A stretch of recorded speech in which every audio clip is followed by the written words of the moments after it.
Morning students, Hindi class में आप लोगों का स्वागत है।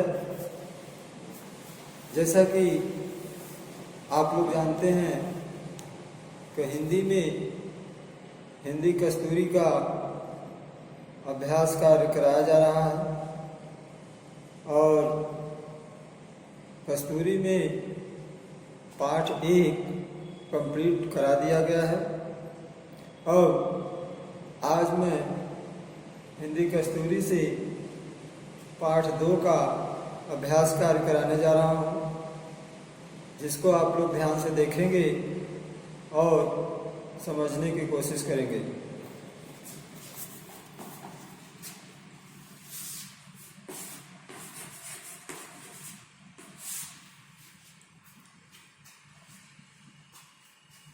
डेट है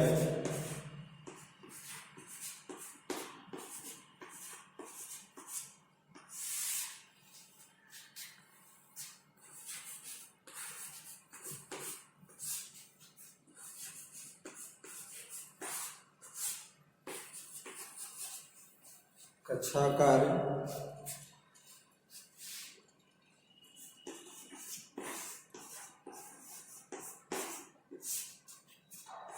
हिंदी कस्तूरी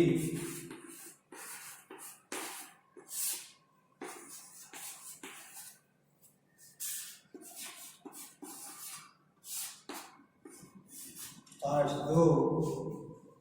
पाठ का नाम है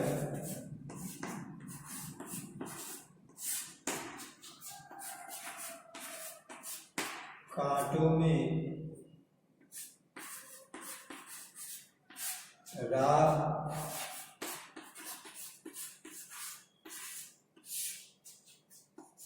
बनाते हैं।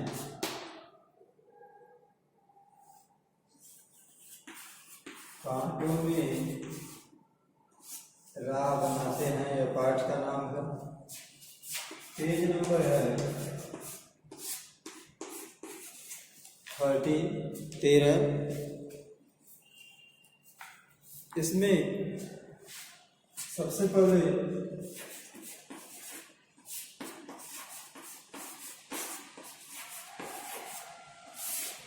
पाठ परिचय में मैं आप लोगों को यह जो कविता है इसका मैं इस कविता की जो पूरी व्याख्या है उसको समझाने जा रहा हूँ।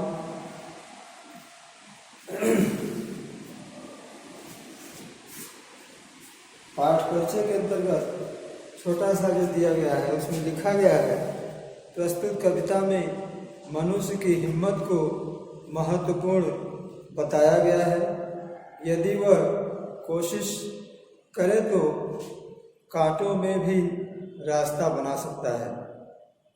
उसमें बहुत से गुण छिपे होते हैं। सच है विपत्ति जब आती है कायर को दहलाती है। कवि का यह कहना है कि विपत्ति मतलब मुसीबत परेशानी जब आती है, जो कायर होते हैं, जो डरपोक होते हैं, जिनके अंदर भय होता है, उसे दहलाती है अर्थात उसे डराती है। सुरमा नहीं विचलित होते, क्षण एक नहीं धीरज खोते। सुरमा मतलब जो वीर पुरुष होते हैं वे विचलित नहीं होते हैं, उससे घबराते नहीं हैं और क्षण एक नहीं धीरज खोते और अपने धैर्य को बनाए रखते हैं, धैर्य नहीं खोते हैं। विघ्नों को गले लगाते हैं, कांटों में राह बनाते हैं। विघ्न मतलब होता है जो बाधा होती है, वे उसको भी गले से लगा लेते हैं, स्वीकार करते हैं और कठिन से कठिन रास्ते में भी वह रास्ता बना लेते हैं। है कौन विघ्न ऐसा जग में टिक सके आदमी के मग में। कोई भी ऐसा विघ्न अर्थात बाधा नहीं है जो मनुष्य के रास्ते में टिक सकता है अर्थात रुक सकता है। गम ठोक ठेलता है जब नर, पर्वत के जाते पांव खड़। यदि मनुष्य अपनी ताकत, अपनी हिम्मत का इस्तेमाल करे तो पर्वत में भी वह पानी निकाल सकता है। और पत्थर पर्वत के जाते पांव खड़, अर्थात पर्वत पर भी वह कुछ भी कर सकता है। मानव जब जोर लगाता है पत्थर पानी बन जाता है, अर्थात जो मनुष्य है ताकत लगा दे तो वह पर्वत से भी पानी निकाल सकता है। गुण बड़े एक से एक प्रखर है छिपे मानव के भीतर, अर्थात मनुष्य के भीतर, मनुष्य के अंदर बहुत सारे तेज तीव्र गुण छिपे हुए हैं। मेहंदी में जैसे लाली हो, वर्तिका बीच उजियाली हो। जिस प्रकार के मेहंदी के अंदर लाली होती है और उसी तरह से जैसे कि वर्तिका बीच उजियाली हो। वर्तिका मतलब दीपक, दीपक के नीचे अंधेरा होता है और पता नहीं चलता है। बत्ती जो नहीं जलाता है रोशनी नहीं वह पाता है, अर्थात जो व्यक्ति दीपक बत्ती नहीं जलाता है उसे रोशनी नहीं मिल सकती है।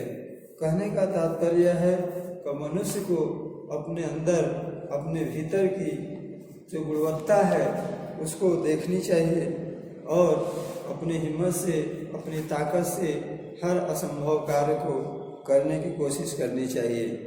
अर्थात इससे यही सीख मिलती है कि हमें किसी भी कार्य को बड़ा नहीं समझना चाहिए या किसी भी कार्य को छोटा नहीं समझना चाहिए। उसे हर संभव करने की कोशिश करनी चाहिए। यदि हिम्मत और ताकत से कोई भी मनुष्य कार्य को करने का प्रयास करता है तो निश्चित ही उसे सफलता मिलती है। तो इसके जो रचयिता हैं, इसके जो लेखक हैं वे रामधारी सिंह दिनकर हैं। तो यह इस कहानी का, इस पाठ का, इस कविता का सारांश है। हमें उम्मीद है कि यह आप लोगों को समझ में आ गया होगा। धन्यवाद।